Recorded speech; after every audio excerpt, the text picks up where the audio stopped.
Pozdrav svima, danas radimo tehniku arm-bar drill, s tim što radimo malu varijaciju.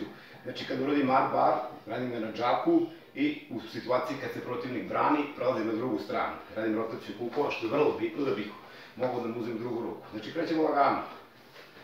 Ulazim u situaciju arm-bar, tu sam i evo me. U ovom slučaju protivnik se brani, naravno.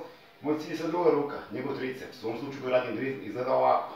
Znači otklonim se, otvorim ovu nogu, uradim switch i lagano zamenim, pokupim drugu ruku. Znači tu. Opet istaknuti tu. I uradim ovo. Znači ličan drill za promjenu pozicije. I tu. Armbar. Primećujete kako se nagnem napred malo da bi dobio prirodan oslonac i da bi noga došla druga u poziciju. Tu sam.